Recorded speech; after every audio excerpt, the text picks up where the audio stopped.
ହେଲା ଆମର ଜାତୀୟ ଫଳ। ଆମ ଜାତୀୟ ଫଳ କଣ?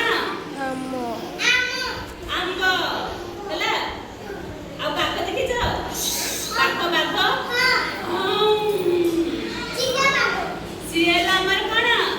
ଜାତୀୟ ପଶୁ। ଆମ ଜାତୀୟ ପଶୁ କଣ? ବାଘ ହେଲା। ଆମ ଜାତୀୟ ପକ୍ଷୀ ମୟୂର ଦେଖିଛ? ମୟୂର ହେଲା ଆମର ଜାତୀୟ ପକ୍ଷୀ। ମୟୂର କଣ କରେ? ମେଘ ଦେଖିଲେ କଣ କରେ? ନାଚ କରେ ନା? ମେଘ ଦେଖିଲେ କଣ କରେ? ନାଚେ ନା?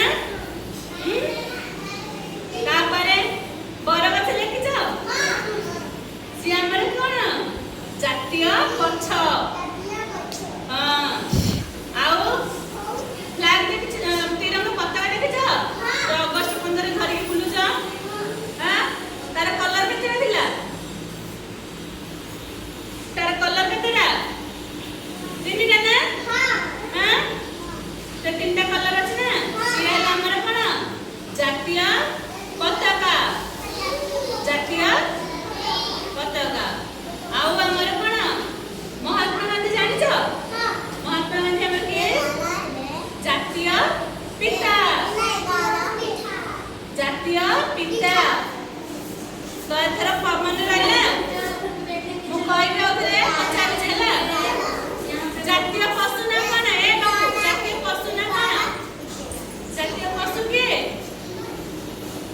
ବାଘ। ଜାତୀୟ ପକ୍ଷୀ ମୟୂର। Good boy. ଜାତୀୟ ଫଳ? ଜାତୀୟ ଫଳ ଆମ୍ବ। ଜାତୀୟ ଗଛ? ଜାତୀୟ ଗଛ କଣ? ବରଗଛ। ଦେଖିନ ବରଗଛ? ଦେଖିଛ ନା? ତାପରେ ଜାତୀୟ ପିତା? ଜାତୀୟ ପିତା କିଏ? ମହାତ୍ମା ଗାନ୍ଧୀ। କିଏ? ମହାତ୍ମା ଗାନ୍ଧୀ।